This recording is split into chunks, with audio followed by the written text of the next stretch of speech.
இன்னைக்கு டிஎன்பிஎஸ்சில கேட்ட ஒரு கொஸ்டின் பார்க்கலாம். மூன்றாம் பானிபட் போருக்கு பின் மராத்திய சிம்மாசனத்தில் அமர்ந்தவர் யார் அப்படின்னு சொல்லி கேட்டிருக்காங்க.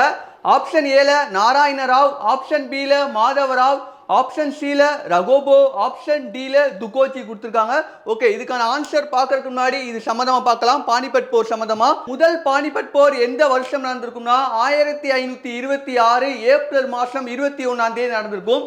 அது பாபர் மற்றும் இப்ராஹிம் லோடிக்கு நடந்திருக்கும்.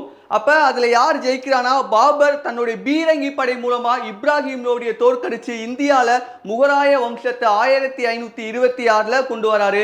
அடுத்தாப்புல இரண்டாவது பானிபட் போர் யாருக்கு நடக்கும்னா அக்பர் மற்றும் ஹெமுக்கு நடக்குது.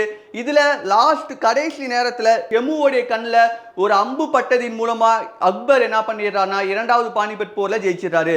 மூன்றாவது பானிபட் போர் எந்த வருஷம்னா 1761 ஜனவரி 14ல நடக்கும். இது யாருக்கு நடக்கும்னா மராத்திய மன்னராகிய சதாசிவராவுக்கும் ஆப்கானியருடைய படைத்தலைவர் யாரிய அப்தாலி என்பவருக்கும் நடக்கும். இதுல யார் ஜெயிக்கிறார்னா அப்தாலி. அதாவது அப்தாலி யாரு அப்படின்னா ஆப்கானியருடைய படை வீரர் தலைவர். இவருக்கும் சதாசிவராவுக்கும் தான் மூன்றாவது பானிபட் போர் நடக்குது. இந்த போர்ல யார் ஜெயிக்கிறானா ஆப்கானிய படை வீரர்கள் ஜெயிச்சிடுறாங்க.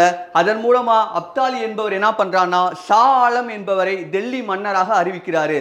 அடுத்து கொஞ்ச நாளுக்கு அப்புறம் பாலாஜி பாஜிராவுடைய மகனாகிய மாதவராவ் என்பவர் மராத்தியருடைய பேஷ்வாவாக பதவியேற்பார்.